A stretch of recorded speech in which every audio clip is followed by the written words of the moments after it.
Imagine you've just hired a key employee for your business. You get them all trained and they understand your way of doing things. And now they can just walk out and go to the competition and take all of their knowledge with them. Have you heard what the FTC has just done? Keep it in touch.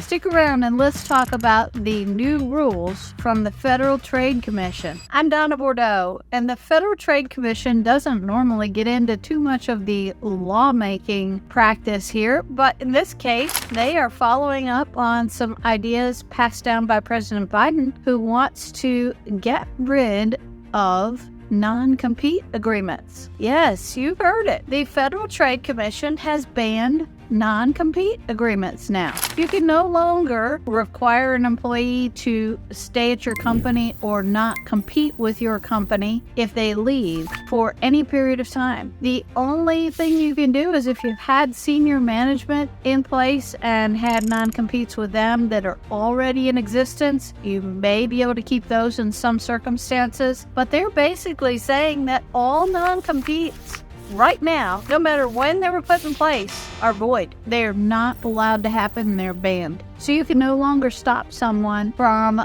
going to work anywhere else. The reasoning behind this is kind of odd. They think that it will help employees earn more money because they can now leave their jobs and they won't be locked down with a particular employer. My stance, I feel like this is a little different circumstance. I don't think people go to McDonald's and work and sign a non-compete that they can't go to Burger King. And that's really what it sounds like the FTC is targeting here. In most cases, people are signing non-competes in big situations. Perhaps they're a top executive who has access to proprietary information about a company. Nobody wants to invest a lot of money in a top-performing executive only to have them be trained to go work for the competition down the street as soon as they get everything on their brain as to how processes work. That's a little dangerous. Also, I'll give you another really big scenario. Let's say you own a business and you want to sell it. When you sell that business, typically that new buyer wants to be protected that you don't just sell them your business and turn around and go one door down and open up another business that's the same and take all your customers. They need protection to say, like, they're not going to come back and just compete against me after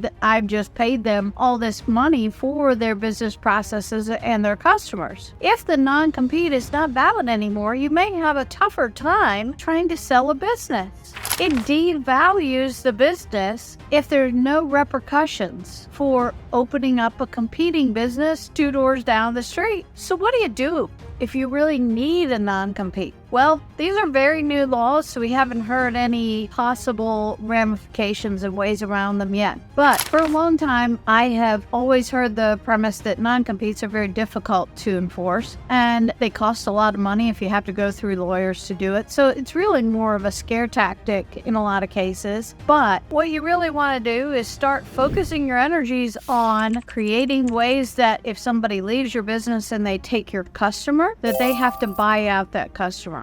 It's kind of a reverse engineered process of a non-compete. Again, you're going to need a lawyer to help you hash this out most likely. But let's say instead that the contract of employment with this person says, if they leave your company and they do business with any of the customers that they have worked with in your company, they owe you 5 years, 10 years, 3 years, whatever, of revenue that customer gave to you. So you're basically creating a buying situation. You're not saying you can't compete with me, but you're saying if you want my customer, you have to buy them from me. So that's an alternative way to structure and think about how you set up non-competes. It's going to be an interesting ballgame to see how this all plays out, especially when we're talking about big companies and high-ranking executives. So stay tuned. We'll keep providing more information. And if you have questions about non-competes and how that may affect your business, please reach out to us or